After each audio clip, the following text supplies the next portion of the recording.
Haine et passion pour un braquage sanglant est le premier tome de la série Braco-Passion écrite par Christophe Maillard. Ce polar nous plonge dans l'univers de la violence en brouillant les frontières entre réalité et fiction. L'histoire débute avec un chef d'entreprise en difficulté financière qui décide de recruter 12 braqueurs pour orchestrer le plus grand braquage de l'histoire. Ce coup audacieux implique une prise d'otage de 7 jours et un détournement d'avion. Au cours de leur fuite, ils se retrouvent confrontés à des policiers intègres déterminés à les arrêter. Toutefois, notre chaîne est dédiée au développement personnel ou à l'amélioration des compétences. Nous pourrions envisager des exercices tels que analyse de personnages, étudier les motivations et les traits de caractère des protagonistes du livre pour mieux comprendre les dynamiques humaines. Et étude des stratégies, examiner les plans élaborés pour le braquage afin d'en tirer des leçons sur la planification et la prise de décision. Dans Haine et passion pour un braquage sanglant, le braquage est soigneusement planifié, ce qui permet d'en tirer des leçons précieuses sur la planification et la prise de décision. Leçon de planification tirée du braquage. 1. Fixer un objectif clair et précis. Dans le livre, le chef d'entreprise ne veut pas juste faire de l'argent. Il vise le plus grand braquage de l'histoire, impliquant un détournement d'avion et une prise d'otage. Leçon. Dans tout projet, avoir une vision claire permet d'aligner ses actions et d'impliquer les bonnes personnes. Exercice. Définissez un objectif SMART, spécifique, mesurable, atteignable, réaliste, temporellement défini. Exemple, lancer une chaîne YouTube et atteindre 10 000 abonnés en 6 mois. 2. Composer une équipe adaptée. Dans le livre, le cerveau du braquage recrute 12 braqueurs aux compétences spécifiques, conduite, explosif, négociation, informatique, etc. Leçon. Un projet réussi repose sur une équipe complémentaire. Dans une entreprise ou un projet personnel, il faut s'entourer de personnes aux compétences variées. Exercice. Listez les compétences nécessaires pour votre projet. Identifiez celles que vous possédez et celles que vous devez déléguer ou apprendre. 3. Prévoir plusieurs scénarios et plans de secours. Dans le livre, le plan initial est bien ficelé, mais les braqueurs prévoient des échappatoires en cas d'imprévu. Leçon. Dans la gestion de projet, les imprévus sont inévitables. Il faut toujours avoir un plan B et C. Exercice. Choisissez un objectif important et listez 3 obstacles potentiels. Pour chaque obstacle, écrivez une solution alternative. Exemple, si vous lancez un projet et manquez de fonds, quelles sont vos options? Prêt, crowdfunding, partenariat. 4. Gardez le sang-froid sous pression. Dans le livre, la prise d'otage dure 7 jours, ce qui met les braqueurs sous une pression intense. Ceux qui prennent de mauvaises décisions sous stress mettent toute l'opération en danger. Leçon.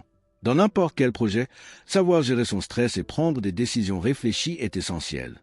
Exercice. Notez une situation récente où vous avez été sous pression. Analysez comment vous avez réagi et comment vous auriez pu mieux gérer la situation. Respiration, pause, analyse rationnelle. 5. Gérer les ressources efficacement. Dans le livre, l'équipe doit gérer armes, véhicules, otages, nourriture pour survivre 7 jours. Une mauvaise gestion pourrait compromettre l'opération. Leçon. En entrepreneuriat et gestion de projet, savoir optimiser ses ressources, temps, argent, énergie est un facteur clé de succès. Exercice. Analysez votre emploi du temps ou vos finances. Identifiez 3 sources de gaspillage et proposez une solution pour mieux optimiser. Conclusion. Un braquage bien planifié suit les mêmes principes qu'un projet réussi. Définir un objectif précis. Construire une équipe adaptée. Préparer des scénarios de secours. Garder son sang-froid sous pression. Gérer ses ressources efficacement. Ces principes sont applicables à l'entrepreneuriat, la gestion de projet et même au développement personnel.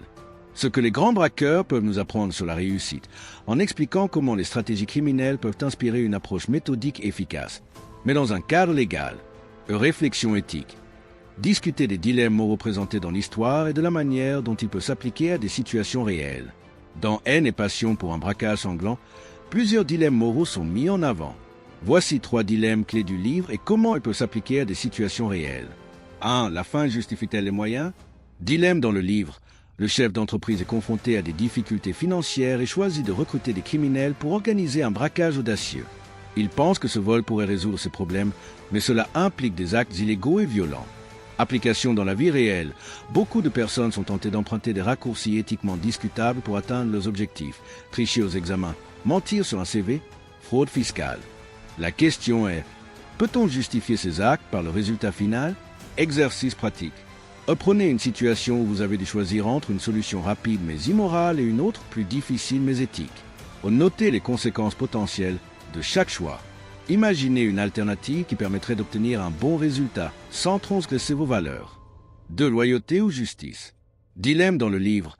Les braqueurs forment une équipe soudée, mais certains doivent choisir entre rester loyaux à leurs complices ou sauver leur propre peau en collaborant avec la police. Application dans la vie réelle. Dans un environnement professionnel ou personnel, il arrive qu'on découvre une faute commise par un collègue ou un ami. Plagiat, fraude, harcèlement. Doit-on dénoncer cette personne au risque de trahir une relation ou se taire et devenir complice par omission? Exercice pratique. Imaginez une situation où vous découvrez qu'une proche triche ou agit mal. Notez vos émotions et les valeurs en conflit. Amitié contre honnêteté. Trouvez un moyen d'agir qui respecte vos principes sans causer de tort inutile. 3. Jusqu'où peut-on aller pour survivre? Dilemme dans le livre. Les braqueurs, en fuite, doivent faire des choix de plus en plus extrêmes pour éviter la capture. Certains prennent des otages, d'autres sont prêts à tuer. Application dans la vie réelle. Face à des situations de crise, perte d'emploi, faillite, menaces physiques, certaines personnes peuvent justifier des actions radicales qu'elles n'auraient jamais envisagées en temps normal. Exercice pratique. Imaginez un scénario où vous êtes dos au mur. Par exemple, un licenciement soudain ou une dette énorme. Faites une liste des solutions possibles en classant celles qui sont légales et éthiques et celles qui ne le sont pas. Réfléchissez à des moyens d'anticiper ces situations pour ne jamais avoir à faire un choix extrême. Ces dilemmes moraux montrent que nos décisions sont souvent influencées par nos valeurs, nos émotions et notre contexte. En les analysant, on devient plus conscient des choix que l'on fait et de leurs conséquences. Avez-vous été inspiré par cette vidéo?